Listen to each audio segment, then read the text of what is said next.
নমস্কার বন্ধুরা, সুমনা রান্নাঘর অ্যান্ড বাঙালি লাইফস্টাইলে আপনাদের সকলকে স্বাগত জানাই। বাড়িতে ছোট বাচ্চারা প্রায়শই ভেজিটেবলস খেতে চায় না, আর এই শীতের সময় বাজারে নানা রকম ভেজিটেবলসে একদম ভরে ওঠে সম্ভার। তো সেই জন্য আজকে বাড়িতে বাচ্চাদের জন্য তৈরি করলাম ভেজ রাইস। তো যত রকমের ভেজ আপনাদের বাড়িতে থাকে, তো আপনারা সেগুলো সমস্ত কিছু ইউজ করতে পারেন। আমি এখানে গাজর, ক্যাপসিকামস, বিনস এবং কড়াইশুঁটিটাই ইউজ করেছি, তো বাড়িতে আমার এই কটা ভেজিটেবলস ছিল।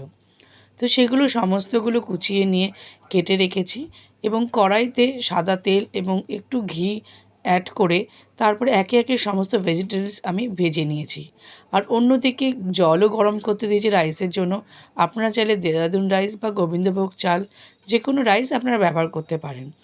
তো সেই জল গরম হয়ে উঠলে তাতে গোটা গরম মশলা এবং অল্প একটু নুন দিয়ে দিয়েছি জলটার মধ্যে, যাতে ভাতটা একটু নুনটা যাতে আগে থেকেই অ্যাড করা যায়।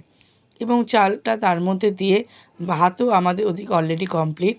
এবং রাইসগুলো ভাজা হয়ে গেলে কড়াই গরম হলে তাতে সাদা তেল এবং ঘি, আপনারা চাইলে যে ঘিতেও শুধুটা করতে পারেন ফ্রাইটা।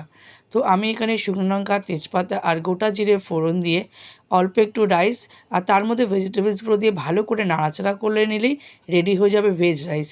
বাচ্চাদেরকে ফিশ বা চিকেনের সাথে পরিবেশন করুন, দেখবেন খুব আনন্দের সাথে তারা পুরো খাবারটাই শেষ করে ফেললো। আজকের ভিডিওটা এখানেই শেষ করলাম। কেমন লাগলো অবশ্যই কমেন্ট করে জানাবেন, আর ভালো লাগলে একটা লাইক করবেন এবং শেয়ার করবেন। আর এরকম নতুন নতুন আরও ভিডিও পেতে চ্যানেলটিকে সাবস্ক্রাইব করে নিন। সবাই ভালো থাকবেন, সুস্থ থাকবেন। ধন্যবাদ।